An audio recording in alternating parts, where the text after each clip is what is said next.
Hey guys, Gary the Camera 23 back with this week's instalment of A Film for Every Year of My Life, 2002.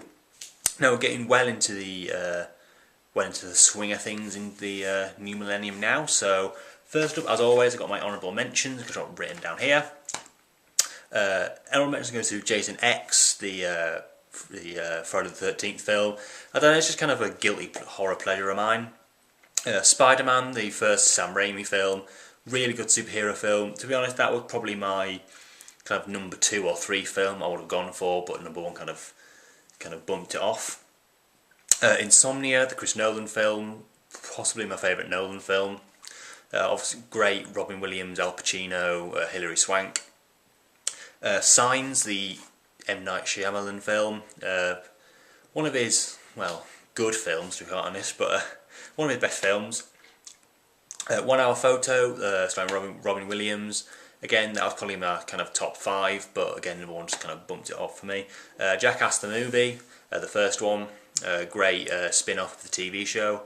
About Schmidt, the Alexander Payne starring Jack Nicholson and Kathy Bates, really good. Alexander Payne is like a really consistently good director. Where are we? 24-Hour Party People, starring Steve Coogan. The story of Tony Wilson, the boss of Factory Records. Really funny, kind of surreal kind of comedy. 28 Days Later, the Danny Boyle post-apocalyptic film. I don't know if it's Infected. No, it's not Zombies. It's Infected. Dog Soldiers, the Neil Marshall film. Director of the Descent, really good kind of British horror movie, and of course the film with Sean Pertwee. He dies in a horrific way. And then we have Hero, the Jet Li kind of martial arts film. One of the best ending shots of a film ever. Where are we? Irreversible, the Gaspar Noé film. Very tough watch that, but kind of I wouldn't say rewarding, but kind of if you can stick it, it is a pretty good film. The Magdalene Sisters, directed by Peter Mullen. The story of this kind of this woman's convent in Ireland. And Spun, the Jonas Åkerlund. Not many people have heard of this film, but it's one of the kind of the first films I watched online, and it's a really kind of trippy, surreal kind of drug comedy, or kind of comedy drama, I guess. But that is quite a lot of honourable mentions, to be quite honest. I have to say, it's getting much harder to pick a film of the year. It's just so many films, it's really hard to pick number 1. But I've gone for number 1. I've gone for an action film directed by Doug Liman. The first in a, well, I suppose, trilogy kind of. It is a trilogy, but it kind of had another film kind of tacked on to the end, which not many people liked, but I quite liked. Starring Matt Damon, and it is The Bourne Identity. Now, the first time I saw this was on TV, kind of years and years ago. I was absolutely blown away by it. The acting, the kind of the action set pieces, just amazing film.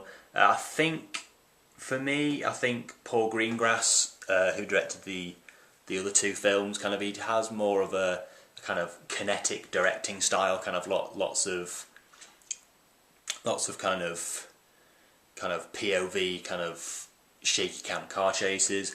Again, really good car chases in this. Basic story is Jason Bourne awakes in, was it Moscow, I think it is, and he kind of defeats these policemen basically, and he begins to learn that he is a trained assassin who has kind of what do you call it, kind of broken away from the whole kind of assassin thing and kind of gone his own way, and the people who are in charge of the guys are trying to find him, and it's kind of a cat and mouse. And then he meets I believe a French woman, and they kind of she gets involved in this storyline, and they kind of that's a kind of cat and mouse game. They kind of try to get away from them. Really good. Matt Damon. Kind of before that, he wasn't kind of known for the kind of the big, the big roles, but in this he took to it like a duck to water. Really good action star now, really. And also as Jason Bourne, and also in the other two films. And then Jeremy Renner kind of was the star of the Bourne Legacy. But anyway, the original, the first one, and in my opinion the best, it just has this of course with a different director, it has this overall kind of different directing style. It's more kind of, I wouldn't say more static, but it's not as kind of, I don't know, kind of like I say kinetic as the Paul Greengrass films. But again, really good film, and one of my favourite action films, and one of the best action film trilogies ever made. Really good. If you haven't checked it out, I really suggest you do so if you're a fan of kind of action films. So, oh man, I'm out of breath. That's it for Film for Every Year of My Life 2002. As always, there'll be another one next week. So until then, please rate, comment and subscribe, and I'll see you in the next video. Thanks for watching.